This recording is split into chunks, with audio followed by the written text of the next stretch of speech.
Sir Revanth Reddy గారు ఒక statement ఇచ్చారు సార్. చంద్రబాబు నాయుడు గారు నాకు అసలు పోటీనే కాదు అని చెప్పేసి అంటున్నారు. మరి ఈ కామెంట్స్ ని ఏ విధంగా చూడొచ్చు అంటారు? ఇప్పుడు చంద్రబాబు గారు ఏ విధంగా అయినా తెలంగాణలో పోటీ చేస్తున్నారు. మరి పోటీ ఉండరంటారా? మీరేం చెప్తారు సార్ ఆయన కామెంట్స్ పైన? అంటే ఆయన కాంటెక్స్ట్ ఏంటంటే రేవంత్ రెడ్డి హైదరాబాద్కి అమరావతి పోటీ, అమరావతిలో ల్యాండ్స్ పెరిగి హైదరాబాద్లో పడిపోయినాయి, రియల్ ఎస్టేట్ పడిపోయింది.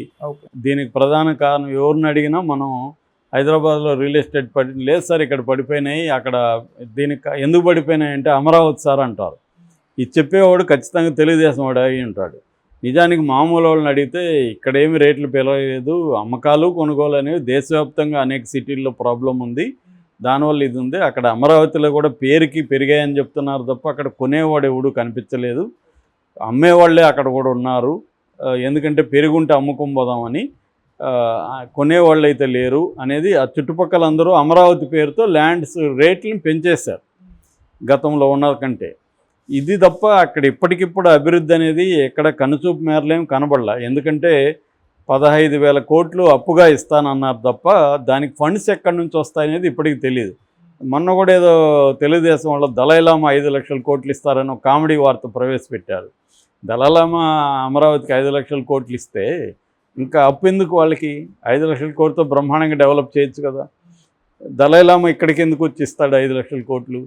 సో ఇదంతా ఏంటంటే ఏదో డ్రామా చేస్తూ నడుపుదాం, వీలైనంత పోస్ట్పోన్ చేసుకుంటూ వద్దాం అనేది చంద్రబాబు టాక్టిక్స్. అయితే ఇక్కడ రేవంత్ రెడ్డి కాంటెక్స్ట్ ఏంటంటే, రేవంత్ రెడ్డి 15 రోజుల పాటు అమెరికా, సౌత్ కొరియా తిరిగి వచ్చాడు, వరల్డ్ బ్యాంక్ ప్రతినిధుల్ని మీట్ అయ్యాడు, కొంత ప్రోయాక్టివ్గా పనిచేస్తున్నాడు. సో ఆయన నిన్న ఇక్కడ కాగ్నిజెంట్ సంస్థ కొత్త ఆఫీస్ ఓపెన్ చేసింది. దాదాపు 16 అంతస్తుల బిల్డింగు, 10 లక్షల ఎస్ఎఫ్టీ, 9,000 మంది ఎంప్లాయీస్తో ఒక కొత్త ఆఫీస్ ఓపెన్ చేసింది. దాన్ని ప్రారంభిస్తూ ఆయన అనేక విషయాలు మాట్లాడాడు. ఆయన మాట్లాడింది ఏంటంటే, కాగ్నిజెంట్ సంస్థ మొత్తంగా ప్రపంచవ్యాప్తంగా తీసుకున్నప్పుడు 3,46,000 మంది పనిచేస్తారు కాగ్నిజెంట్లో. అందులో ఇండియాలో 2,40,000 మంది పనిచేస్తే హైదరాబాదులో 57,000 మంది పనిచేస్తున్నారు. ఇది ఇంకా పెరిగి 1,00,000 కావాలని నేను కోరుకుంటున్నాను అనేది చెప్పాడు. దాంతోపాటు ఆయన విజన్ కూడా చెప్పాడు. నిజామేమో హైదరాబాద్ నిర్మించాడు, బ్రిటిష్ వాళ్ళేమో సికింద్రాబాద్ని డెవలప్ చేశారు. తర్వాత నేదురుమల్లి జనార్దన్ రెడ్డి హైటెక్ సిటీని ప్రారంభిస్తే చంద్రబాబు, వైఎస్ఆర్ సైబరాబాద్ అని డెవలప్ చేశారు. ఇప్పుడు నేను ఈ 3 సిటీలు ఆల్రెడీ ఇప్పుడు హైదరాబాద్లో ఉన్నాయి, హైదరాబాదు, సికింద్రాబాదు, సైబరాబాదు. నేను దీన్ని ఇప్పుడు ఫీచర్ సిటీ పేరుతో 4వ సిటీ నేను పెట్టబోతున్నాను, కాంగ్రెస్ పార్టీ పెట్టబోతుంది.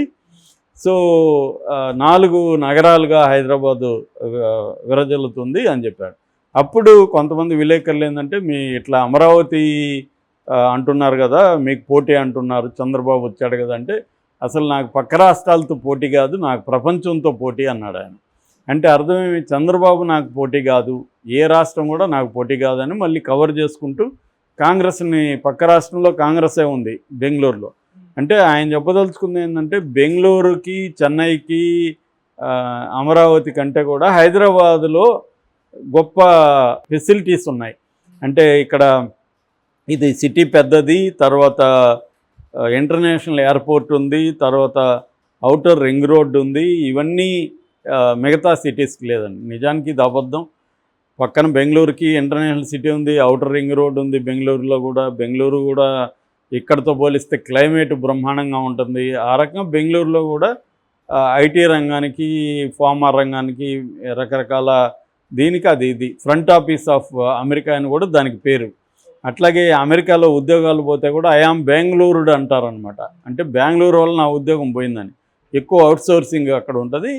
హైదరాబాద్తో పోలిస్తే బెంగళూరు ఐటీ రంగంలో ఫార్ అడ్వాన్స్డ్గా ఉంటుంది. ఈ మధ్య పూణే కూడా బాగా అడ్వాన్స్డ్ అవుతుంది. అలాగే వివిధ నగరాలు వివిధ పద్ధతిలో ఉంటాయి. ఖచ్చితంగా హైదరాబాద్కి అడ్వాంటేజ్ ఉంది. కాకపోతే అమరావతితో పోలిస్తే రేవంత్ రెడ్డి చెప్పింది 100% వాస్తవం. ఎందుకంటే అమరావతి అని పేరుకే కానీ, పేరు అదేదంటారు, పేరు గొప్ప ఊరు దిబ్బ అన్నట్టు అదేమి ఇంకా ఏమీ లేదు దాంట్లో. అమరావతి నగరంలో కొంతవరకు ఆంధ్రప్రదేశ్లో వైజాగ్కి కొంత ఈ ఫీచర్ ఉంది తప్ప, అమరావతిని బిల్డప్ చేయాలంటే ఆయన ఎవరు బాలకృష్ణ చెన్నల్లుడే చెప్పాడు ఆ మధ్య 20 ఏళ్ళు పడుతుంది మినిమం అని. ఇప్పటికిప్పుడు ఒక నగరాన్ని ఇమీడియట్గా చేసేయడం అనేది అంత ఈజీ కాదు. ఇన్ఫ్రాస్ట్రక్చర్ ఇవన్నీ టైం పడుతుంది. దానికి ఖచ్చితంగా 20 ఏళ్ళన్నా పడుతుంది. 20 ఏళ్ళలో హైదరాబాద్ ఇంకా డెవలప్ అవుతుంది కదా. ఈయన చెప్పినట్టు ఇంకొక సిటీ కూడా రావచ్చు. కాబట్టి అమరావతి దీనికి పోటీ అనేది ఏమీ లేదు. కాకపోతే ఆంధ్రప్రదేశ్కు ఉండే అడ్వాంటేజెస్ ఆంధ్రప్రదేశ్కు ఉన్నాయి. అది కొత్తగా ఏర్పడిన రాష్ట్రం, దానికి హైదరాబాద్ లేదు. ఇక్కడ కూడా హైదరాబాద్ లేకపోతే తెలంగాణ వెనుకబడిన ప్రాంతంగానే ఉండిపోతుంది. ఎందుకంటే ఇది హైదరాబాద్ కాపాడుతుంది. ఉమ్మడి రాష్ట్రం ఉన్నప్పుడే హైదరాబాద్ నుంచి 45% ఉమ్మడి రాష్ట్ర ఆదాయం ఉండేది. ఎందుకంటే ఇక్కడ ఆంధ్రప్రదేశ్లో పనిచేసే అనేక ఆఫీసుల హెడ్ క్వార్టర్స్ కూడా ఇక్కడే ఉంటాయి కాబట్టి ట్యాక్స్ ఇక్కడ కడుతుంటారు. ఆ రకంగా హైదరాబాద్ ఇప్పుడు సినిమా ఇండస్ట్రీ ఉంది. సినిమా ఇండస్ట్రీ ఆంధ్రాలో ఇన్కమ్ ఎక్కువ ఉంటుంది. దాన్ని 60% ఇన్కమ్ ఆంధ్రప్రదేశ్ నుంచి వస్తుంది సినిమా ఇండస్ట్రీకి. కానీ వాళ్ళ ట్యాక్స్లు అంతా ఎక్కడ కడుతుంటారు? హైదరాబాద్లో కడుతుంటారు, తెలంగాణలో కడుతుంటారు. సో ఆ రెవెన్యూ తెలంగాణకు, వాళ్ళకి రెవెన్యూ ఏమో ఆంధ్రప్రదేశ్కి వస్తుంది, వీళ్ళ నుంచి స్టేట్కి వచ్చేదేమో తెలంగాణకు వస్తుంది. ఇలాగా అనేక ఇండస్ట్రీస్ ఉన్నాయి. సో వీటన్నిటినీ అక్కడికి తీసుకురావాలంటే అంత ఈజీగా టేక్స్ టైము, సెంటర్ హెల్ప్ చేయాలి, ఇవన్నీ టైం పడుతుంది. చంద్రబాబు అయినా ఇంకొకరైనా గాల్లో నుంచి మ్యాజిక్ చేసి టోపీలో నుంచి పావురాయి అనేది తీలేరు. ఆయన చెప్పచ్చు ఊరికే సంపద సృష్టిస్తానని. సంపద సృష్టి అనేది ఒక రోజులో జరగదు. ఇప్పుడేమో సంపద సృష్టిస్తాన్న మాట ఇప్పుడు చెప్పట్లేదు కదా ఆయన. ఇప్పుడు అప్పులనే కదా చెప్తున్నాడు. కాబట్టి ఆయనకి తెలుసు, అందరికీ తెలుసు. చెప్పేది ఏమైనా చెప్తారు. రాజకీయ నాయకులు చెప్పేవన్నీ వాళ్ళు నమ్ముతారని కాదు, ప్రజలు నమ్మిద్దాం అనేది వాళ్ళు ట్రై చేస్తారు. వాళ్ళకి తెలుసు. కాబట్టి రేవంత్ రెడ్డి చంద్రబాబు షాక్ ఇచ్చాడా అంటే ఒక రకంగా ఇచ్చాడు. ఎందుకంటే ఆ మిత్తుని బ్రేక్ చేశాడు. అమరావతిలో అంత సీన్ లేదనే విషయాన్ని చంద్రబాబు మాకు పోటీ కాదని చెప్పడం ద్వారా రేవంత్ రెడ్డి ఇచ్చాడు. ఎందుకంటే రేవంత్ రెడ్డికి అవసరం ఉంటుంది కదా. ఎవరికైనా ముందు తన్ను మాలిన ధర్మం మొదలు చెడ్డ బేరం అని పాత సామెత ఉంది. ముందు తన ఇది కదా చూసుకుంటారు, తర్వాతనే కదా చంద్రబాబు. రేవంత్ రెడ్డికి నీ లైఫా చంద్రబాబు లైఫ్ అంటే రేవంత్ రెడ్డి ఎవరికి ఓటేస్తుంది? తన లైఫ్కే కదా వేస్తారు. సో ముందు తనని తాను ఎస్టాబ్లిష్ చేసుకోవాలి. కానీ లేదు అమరావతి నాకు పోటీ, నేను అమరావతితో పోటీ పడుతున్నానని ఎందుకు చెప్తాడు ఆయన? అలా చెప్పితే ఇమీడియట్గా బీఆర్ఎస్ వాళ్ళు లేస్తారు కదా. కాబట్టి రెండోది ఏంటంటే రేవంత్ రెడ్డి ఎంత కాదన్నా చంద్రబాబుతో కలిసి పనిచేశాడు. ఆయన శిష్యరకంలో కొన్ని విషయాలు నేర్చుకున్నాడు. ఇప్పుడు కూడా అది ఉంది. ఆయన చేసేది ఎంత అయితే చెప్పేది ఎంత అన్న ఒక హంగామా అయితే క్రియేట్గా కనబడుతుంది.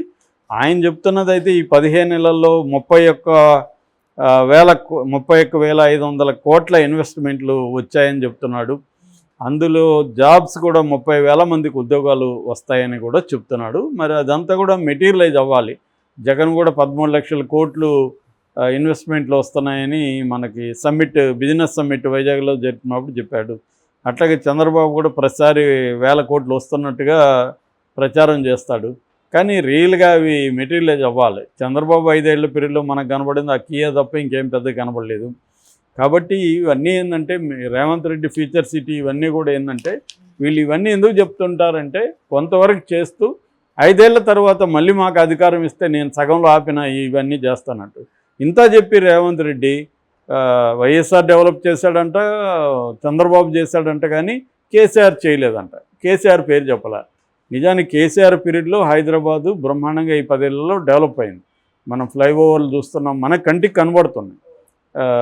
అందుకనే హైదరాబాద్ చుట్టుపక్కల బీఆర్ఎస్కి మంచి మెజార్టీ ఎందుకు వచ్చిందంటే ఎవరికి అసంతృప్తి లేదు.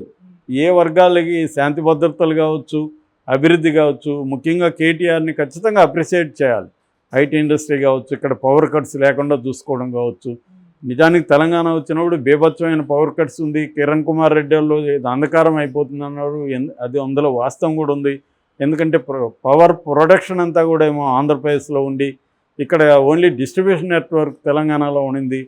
అందువల్ల కిరణ్ కుమార్ రెడ్డి కూడా అలా చెప్పాడు. కానీ కేసీఆర్ దానంతా జయించి పవర్ని కట్ లేకుండా చూసుకోవడం, అభివృద్ధి చేయడం, పిలవడం, ఇవన్నీ కేటీఆర్ కూడా ప్రోయాక్టివ్గా పనిచేయడం, ఇది కూడా ఆయన అక్నాలెడ్జ్ చేయాలి రేవంత్ రెడ్డి. అది చేయలేదు. చంద్రబాబుని అక్నాలెడ్జ్ చేస్తున్నాడు కానీ